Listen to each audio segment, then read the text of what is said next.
It's another COVID-19 do-it-yourself car maintenance.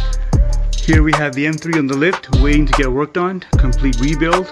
On this side I got my Range Rover lifted using my Quickjack system. Another hydraulic system I have right here. Makes things easy peasy. This is a Quickjack BL-7000EXT. It's good for SUVs and cars. And we're doing a simple brake job. Here we have the old rotor out.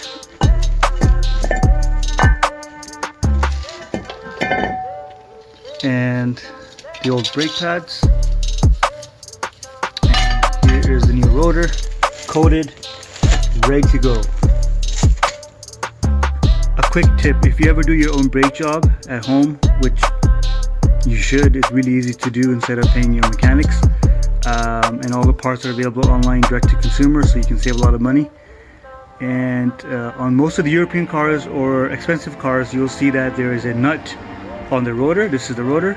The nut will be here holding the rotor to the hub, and usually after a couple of brake jobs, and then depending on how old your car is, these bolts rust and then they're done. So over here the threads get chewed up. If you open them like second or third time, usually second time for me, I've always noticed that these things go. And if this thread gets messed up, your rotor will be stuck to your hub. So what you want to do is just buy another bolt, brand new, original one from Range Rover, and replace it. Simple. It's like $3. So tip of the week. Rotor is in. Here are the pads. Here are the old ones. As you can see, there's still some brake left, but if you can see closely, it's thicker over here and less thick over there. So uneven wear. And I felt it when I was braking on my steering wheel. So I decided to do the brake job. And here are the new ones.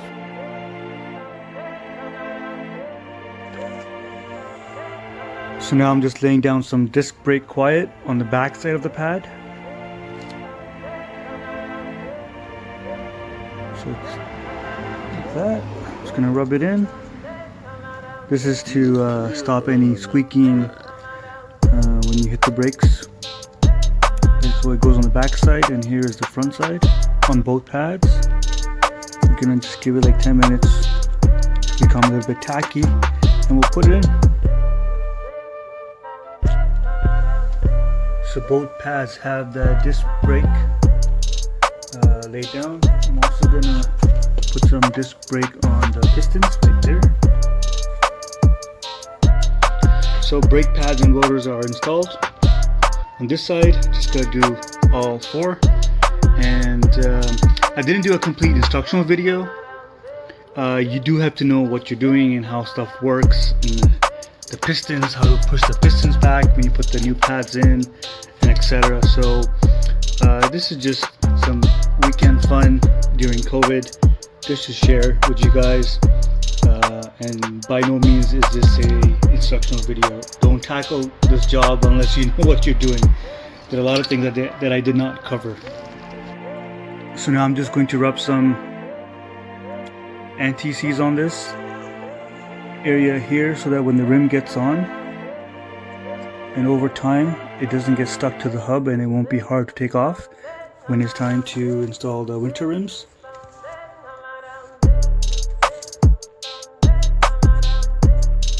I usually put some over here as well, because this is the contact point of the rim. It's going to be really easy now come winter time.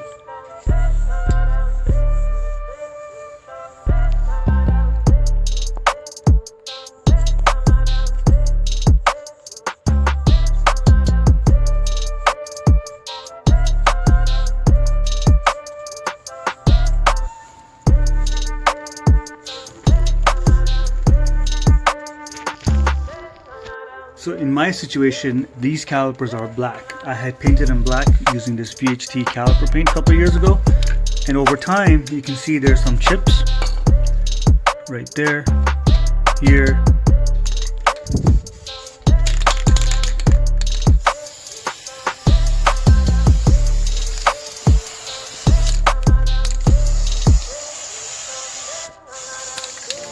It doesn't matter if the rotor gets some paint on it or overspray, the brakes will take it off.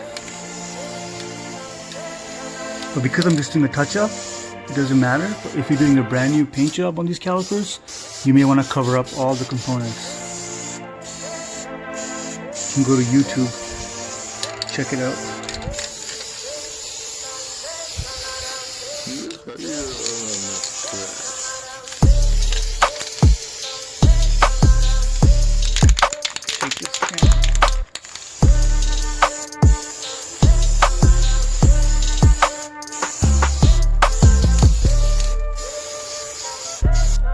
So you can't just use any paint on this. It has to be a high temperature paint. In this case, I'm just using this VHT high temperature paint.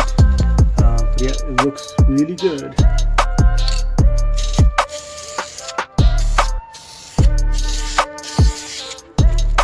So there's no run at all.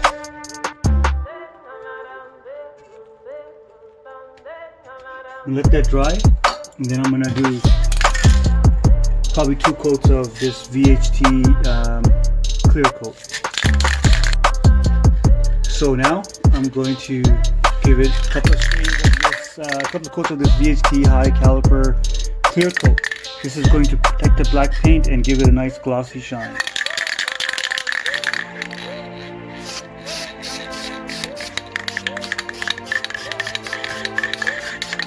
It looks easy. You have to control your paint. You don't want too much paint so it's gonna run. And that's it. Now this caliper, from this perspective, is good to go. I'm gonna put back the tire and this side is done. Rim is back on. Rotor looks nice. Caliper looks good. The rim needs to be cleaned. You can see all the brake dust on the inside. And I hand started the lug nuts. Now I'm going to use my air tool with a torque extension so that I don't over torque these lug nuts. This thing is supposed to twist here as soon as it reaches the torque that I need for this SUV. So that's it.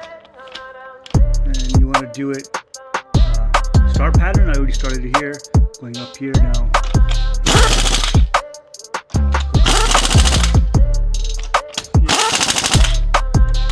Still going to hand torque these to the proper spec using my torque wrench, but as of right now, this side is good to go. So Range Rover brake job is all complete, and now we'll take it down.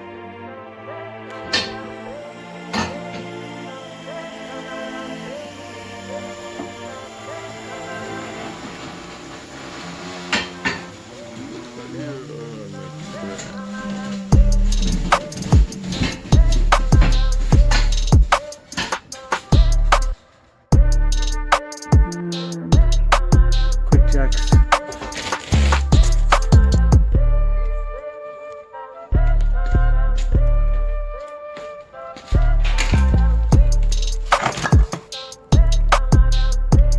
Good to go.